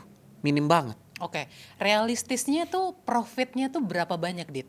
supaya Pipers juga di rumah tuh nggak halu gitu. Di Nah. awal-awal tuh profit tuh definisi profit tuh seperti apa, berapa lama? Ini bahasa gue yang ini gue ngomong untuk konteks Pipers UMKM gitu ya, bukan korporat dan Iya. segala macam. Gue nggak ngebandingin pakai inflasi bunga bank, nggak begitu ya. Seenggaknya penghasilan lu bisa setara UMR aja deh. Penghasilan dari bisnis lu bisa gak setara UMR. Kalau dia baru setengah UMR itu side job aja. Tapi kalau yakin lu fokusin bisa at least setara UMR aja sebulan lo. Ya udah lu fokusin situ daripada kerja sama orang, bahasanya kan gitu. Kecuali bisnis lu ya misalnya gini, belum menguntungkan atau rata-rata ya cuman 1/4 atau setengah UMR. Terus lu mau pertahanin terus. Saran gua nih, udah daripada lu capek, bener-bener belajar. Karena orang tuh suka ngeremehin satu hal ini. Percaya deh, lu kalau belajar, lu gak usah beli kelas, gak usah beli buku, lu belajar yang gratis-gratis aja. Gue seumur hidup kagak ikut kelas apa-apa juga, gue belajar dari YouTube Google. Orang gue kuliahnya filsafat teologi, kagak nyambung lah sama bisnis begini. Udah lu belajar ya dari YouTube, lu jangan remehin ilmu yang ada di YouTube. YouTube, Google, GPT, AI, Perplexity, Cloud, apapun itu ya, semua AI. Itu tuh sekarang udah isinya gudang ilmu. PR-nya sekarang bukan yang nggak ada ilmu gratis, banyak banget ilmu gratis. Lu harus bedain mana ilmu, mana yang sampah. Selama lu bisa milih mana ilmu, mana sampah, hidup lu pasti berubah. Yakin gue. Lu cuman cukup tekunin sesuatu, paling butuh waktu berapa bulan doang, 3 bulan fokus belajar. Nah bahasa gue belajar tuh gini, pagi, siang, sore, malam, lu baca itu doang. Handphone lu gali, misalnya lu mau bikin nih, misalnya contoh deh, gue mau jual tanaman gitu, tanaman hias misalnya, lu mau jual tanaman hias. Ya lu jangan jual tanaman hias yang biasa-biasa. Kalau lu misalnya ibarat kata lu jual tanaman hias yang janda bolong misalnya. Lu bikin gimana caranya, lu bikin janda bolong paling banyak tuh. Misalnya gitu loh. Atau bolongnya bisa bentuk hati kek. Apa dah, pokoknya lu pelajarin gimana caranya tanaman. Kalau lu cuma jual tanaman hias doang, lu pelajarin tanaman hias tuh dari pagi, siang, sore, malam. Lu belajar ilmu tanaman hias dari luar negeri yang di-share di YouTube. Gimana caranya, apa segala macam, ternyata kembangnya bisa bagaimana. Lu pelajari, karena tukang tanaman hias yang sekarang yang jadul-jadul pasti nggak belajar ilmu sampai luar sono kan. Dia belajar business as usual aja, udah tanaman hias udah gitu aja. Ya lu belajar gimana, maksud gua sekalipun cuma jual tanaman hias, modalnya kan cuma tanah sama tanaman awal-awal gitu kan. Lu pasti bisa. Kalau lu bener-bener fokusin, lu pelajarin, lu mau jual ikan koi doang atau ikan cupang atau apa. Kalau lu bener-bener pelajarin, lu punya ilmunya, orang susah nirunya. Tapi kalau lu cuma jual tanaman, ya tanaman seperti biasa, nggak ada bedanya. Harga juga mirip-mirip. Ya berarti kalau begitu bisnisnya, misalnya udah terlanjur nih, udah harus begitu, lokasi. Senjata pasti lokasi. Bisnis yang harganya mirip-mirip, lu perhatiin bisnis yang harganya mirip-mirip, terus produknya juga mirip-mirip, pasti bergantung cuma sama lokasi strategis. Ya dia punya lokasi strategis, kalau nggak bayarnya mahal, ya atau dia udah di situ selama 40 tahun terakhir dari generasi bapaknya. Nah kalau lokasi nggak strategis, jangan coba-coba bisnis yang mirip-mirip, produknya harganya mirip-mirip. Oke. 2026, apa bisnis terseksi yang menurut lo layak untuk dilirik dan apa yang sebaiknya dihindari? 2026, 2027, 2028, 2029, 2030, sampai dunia kiamat, tidak ada bisnis yang seksi. Karena bisnis itu seperti cari pacar. Ya tergantung kepribadian kita kayak apa. Ada orang yang cocok bisnis F&B, ada orang yang benar-benar kagak cocok. Ada orang yang cocok bisnis di bidang jasa konsultasi, ada orang yang sangat tidak cocok. Ada orang yang bisnisnya cocok sama ketemu orang, ada orang yang benar-benar nggak suka bisnis ketemu orang. Ada orang yang cocok bisnis media, ada orang yang sampai mati nggak bakal cocok bisnis media. Bisnis naik turun tren kayak apapun, lebih mending mana? Cocokin sama tren bisnis atau bisnis cocokin sama apa yang memang kita bisa kuasain. Nah menurut gue cocokin sama bisnis yang bisa kita kuasain. Tapi balik lagi nih, gue ulangin dari awal lagi. Kalau kita orang kaya, kita bisa punya banyak pilihan bisnis. Kalau kita orang susah, depan mata, apapun lu harus telan dengan senang hati. Misalnya kebetulan, di depan mata lu, ya kebetulan, keluarga lu selama ini bisnisnya adalah kerupuk kulit misalnya. Kerupuk kulitnya tapi yang halal ya, kerupuk kulit sapi misalnya. Ya udah, lu ngertinya itu. Nah gimana dah caranya lu bikin bisnis kerupuk kulit ini, lu kuasain deh tuh bidang. Gimana caranya gue nggak ngerti. Misalnya selama ini keluarga lu belum punya PIRT, tapi saya nggak suka bisnis kerupuk. Ya saya pengennya bisnis ya apa ya, saya pengen buka kafe. Buka kafe modal 5 juta kan nggak mungkin dong. Ya saya pengen bisnisnya skincare. Skincare 5 juta kan nggak mungkin. Ya kalau depan mata lo ada kerupuk, ya udahlah, lu gas aja, lu cocokin aja, nggak usah cari tren bisnis apapun. Depan mata lu depannya ada apa. Lah buktinya bisnis kerupuk ini udah hidupin keluarga lu 2 generasi. Lu generasi ketiga, nenek lu jualan itu, mama lu jualan itu, udah lu kuatin aja jualan itu. Nah, misalnya lu pelajarin di bisnis model. Oh ternyata di bisnis model, mama saya selama jualan kerupuk cuma titip di restoran misalnya gitu. Cuma titip di restoran. Nah, terus saya ngelihat kayaknya ada peluang nih. Kerupuk kulit itu kan juga enak kalau buat orang ngemil tuh impulsif kan. Ah, gimana ya kalau misalnya saya mulai titipinnya itu di warung-warung. Nah, sebenarnya di bisnis model itu yang berubah key partnership-nya. Dulu key partnership mamah lu restoran. Restoran yang terima kerupuk kulit kan terbatas misalnya. Nah, lu coba jualin mungkin setelah lu pindahin, udah deh saya titip di warung-warung misalnya. Kan sesuatu yang basic, nggak keren. Tapi yang boring-boring bisnis ini yang biasanya ya bener-bener hasilin duit. Atau biasanya kerupuk kulit ya cuman nih biasanya kerupuk kulit itu bungkusnya terlalu gede. Orang kan makannya nggak mau. Lu bikin kerupuk kulit tapi kayak cuman segede Cheetos. Kerupuk kulit yang bisa sekali makan loh. Kerupuk kulit kan orang malasnya gara-gara gila gede banget gitu. Kerupuk kulit yang sekali makan ya cuma tinggal robek makan gitu. Nah, gimana caranya? Lu mulai jual, misalnya lu mulai pikir, ya udah deh, saya coba jualinnya itu via TikTok kah atau apa live, apa yang lu rasa bisa works apapun, lu coba aja. Maksud gua lebih mending fokus ke apa yang ada di depan mata, sesuai sama apa yang lu jalanin. Misalnya, karena dia suka banget makan, makanya dia ngerasa kerupuk kulit yang enak itu garing dan gurihnya tuh harus kayak gini. Nah dia yang ngerti kan, dia mulai bikin kerupuk kulit rasa barbecue, kerupuk kulit rasa jagung, kerupuk kulit rasa pedas, kerupuk kulit pedas level 5, kerupuk kulit level 10, kerupuk kulit level 15. Ternyata pas berjalan, yang laku adalah yang pedas. Yang laku yang pedas, yang rasa-rasa nggak ada. Lama-lama dia pikir, kalau pedas kan nggak cuma kerupuk kulit yang bisa dijual. Dia coba jual di lidi. Dia coba jual makaroni pedas. Dia jual segala macam pedas-pedas, ceker ayam goreng pedas. Ternyata berhasil di situ. Ternyata bisnis yang utama buat dia bisa naikin omset dia 10 kali lipat bukan ngegedein kerupuk kulitnya. Tapi gara-gara dia explore, dikasih pedas, ternyata yang pedas-pedas itu dapet, kenceng. Nah, ya dari situ digali. Menurut gua nggak usah pusing sama tren bisnis mau nanti ke arah mobil listrik, ke arah sustainability, mau ke arah mana. Ya udahlah, di depan mata lu bisa jual kerupuk kulit, jual kerupuk kulit. Kalau menurut lo, Dit, kebanyakan orang gagal dalam berbisnis itu karena mereka kurang paham strateginya atau mereka kurang tahan dengan prosesnya? Iya, yang kedua, menurut gua jelas mentalnya. Karena strategi salah, ya lu bisa pelajarin lagi.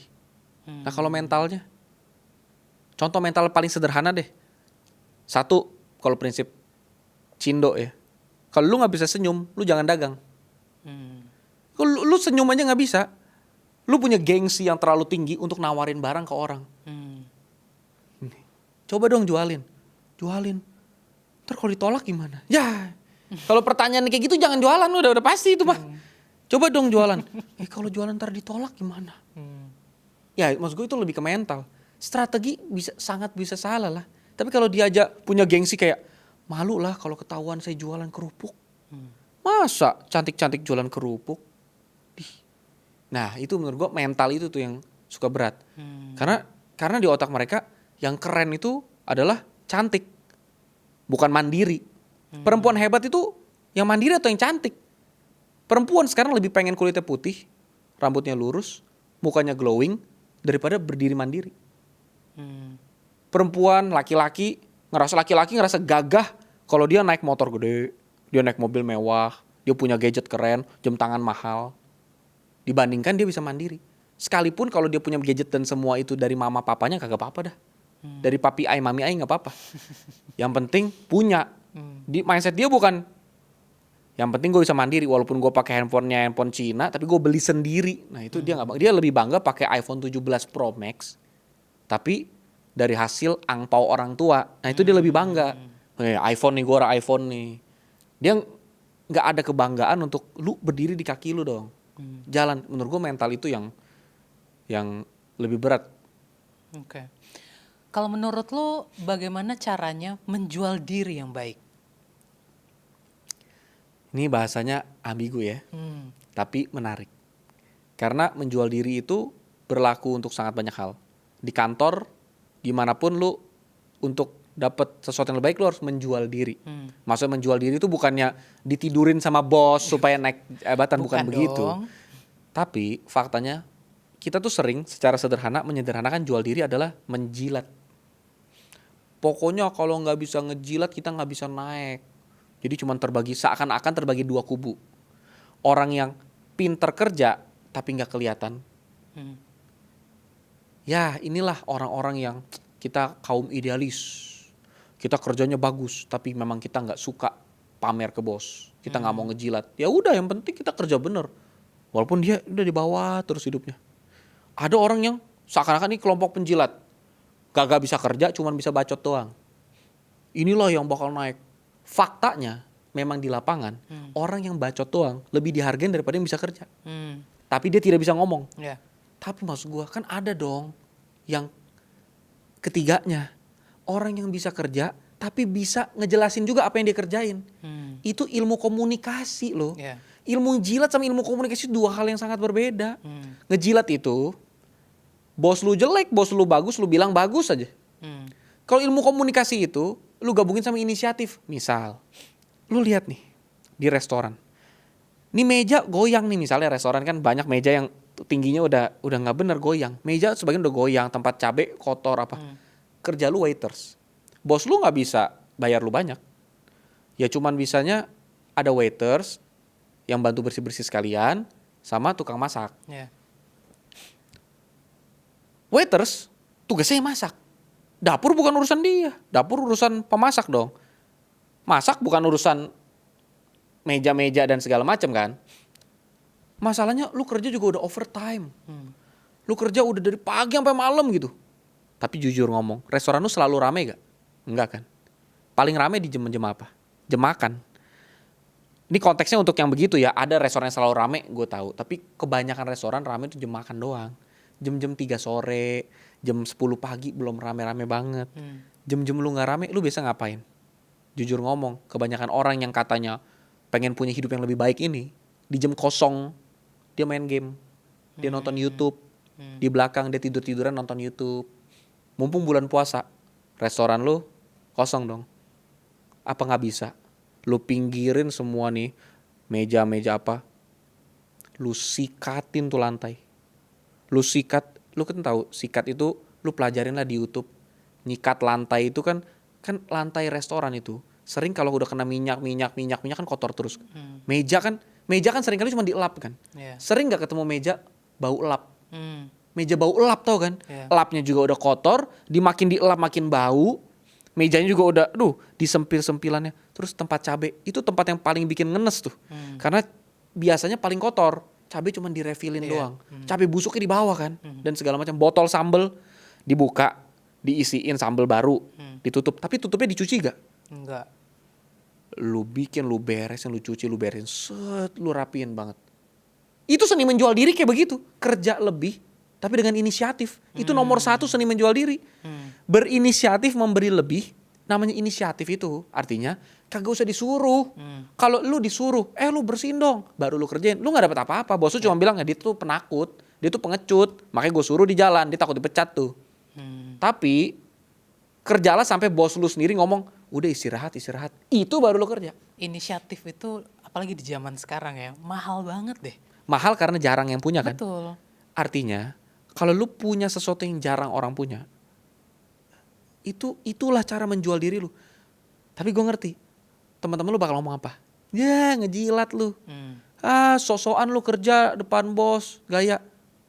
Nah betul juga kata teman lu, jangan cuman kerja kalau pas ada bos. Tahu dong orang tipikal orang yang kalau ada bos langsung apa-apa dielap gitu. Basi banget, giliran bosnya nggak ada dia nggak. Maksud gue bukan kerja depan bos, nggak. Bos lu nggak ada pun lu kerjain. Emang lu kira bosnya bego? Bos juga tahu lah siapa yang ngerjain. Nah, meja tadi kan goyang. Lu cari dong solusi.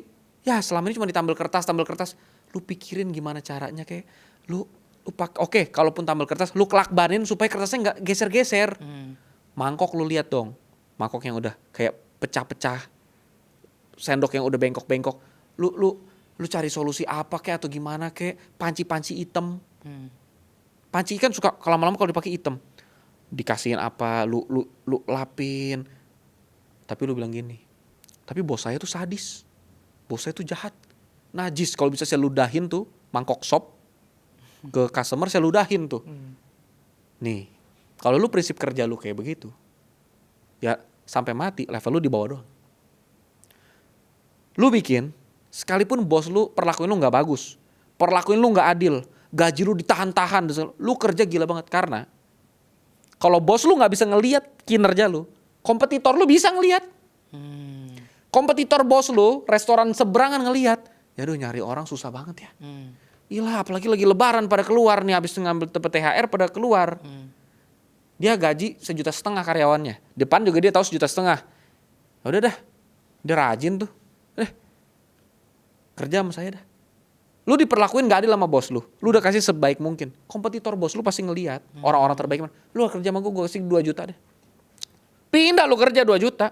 Sengaja lu tanya dulu sama bos lu. Bos, gue ditawarin seberang 2 juta. Terus lu bilang, Pak Adit pindah kerja itu tidak loyalitas. Bos, loyalitas kita ada pada anak kita makan. Gak ada urusan sama bos lu. Emang kalau bos lu mati, hari ini lu kerja tipes mati, bos lu besok loyalitas, nggak hire karyawan baru, hire kok. Selama ada keuntungan lebih, lu udah kerja maksimal, lu tanya dong, gue udah support lu selama ini, tapi gue ngerasa 1,5 juta gue nggak cukup buat makan, gue punya anak 2, seberang jujur ngomong tawarin gue 2 juta, bisa gak lu samain? Bos lu bilang, pergi lu ke neraka, enak aja 2 juta, ya udah lu pergi ke seberang, lu kerja yang lebih bagus. Kalau lu dapat bos yang tidak bisa hargain, pasti ada orang yang bisa hargain. Sekalipun nanti ternyata tidak ada orang manapun yang bisa hargain. Masa sih pencipta yang kuasa gak bisa ngehargain lu? Kalau lu suatu lampu yang bercahaya, masa lu ditaruh di bawah kaki? Lu pasti ditaruh di atas, lampu tempatnya di atas. Tapi kalau emang lu redup-redup situasional gitu, lu cuman kerja bagus kalau bos lu baik. Kalau bos lu jelek, lu kerjanya jelek. Lu cuman kerja bagus kalau lu dipuji. Kalau lu gak dapet pujian, lu gak kerja bagus. Ya itu lu emang lu keset kaki, lu taruhnya di bawah. Ini sisi teologi, filosofi teologi lo yang lagi Gue gak bermaksud sebenarnya ya. Makanya gue gak bawa ayat apa, cuman dasarnya itu. Menurut gue kalau lu bercahaya, lu pasti dipakai dimanapun. Gue setuju kok. Dit, sekarang kita rapid question ya. Oke. Lo tinggal jawab cepat aja yang lo lebih memilih yang mana. Pertama, lebih pilih hidup tanpa makna atau hidup sibuk tapi nggak benar-benar bahagia? Ya jelas. Hidup tanpa makna atau hidup sibuk tapi tidak bahagia. Kesian bener pilihan gue. Ya gue gak milih dua-duanya lah. Mana bisa lo milih dua-duanya. Gue gak mau hidup tanpa makna dan gue gak mau hidup gak bahagia lah. Cuman kalau disuruh pilih, gue akan lebih milih yang kedua. Karena seringkali hidup sibuk gak bahagia bisa jadi kita ngelakuin sesuatu yang bermakna. Tapi kalau hidup lu tanpa makna, bahagia juga gak ada artinya. Oke. Yang kedua, dikenang setelah mati atau bahagia saat masih hidup tapi dilupakan? Bahagia saat masih hidup tapi dilupakan. Karena waktu dikenang setelah mati juga gue kagak ngerasain apa-apa. Untuk apa ini gue ya? Mending bisnis bareng keluarga atau bareng teman? Kalau gue bareng keluarga. Banyak yang bilang jangan, tapi menurut gue bareng keluarga lebih oke. Menurut gue ya, bareng keluarga. Menjalani hidup yang diharapkan orang tua atau hidup sesuai yang lu pengen tapi ngecewain mereka? Yang nomor 2 lah, jelas. Mending hidup yang gue pengen tapi ngecewain mereka. Oke. Pertanyaan terakhir, kalau harus milih, hidup yang terasa aman atau hidup yang terasa benar? Terasa benar. Okay. Terasa ya. Baik. Sebagai pertanyaan penutup, kalau lo bisa balik lagi ke awal mulai bisnis, Dit, satu nasehat yang bakal lo kasih ke diri lo sendiri apa? Ke diri gue sendiri. Saat mulai bisnis, cari mentor. Cari mentor. Karena gue sampai sekarang nggak ada bener-bener orang yang mentorin. Dan gue ngerasa kalau dari dulu dan sekarang gue punya mentor, kayaknya harusnya gue jadi jauh lebih cepet, jauh lebih bagus. Cari mentor. Oke.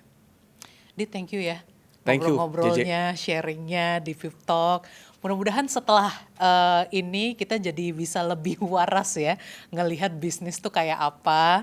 Nggak cuma semangat di awal, tapi harus siap juga sama konsekuensinya. Pipers, terima kasih juga sudah menonton sampai akhir. Talk soon ya. Bye for now.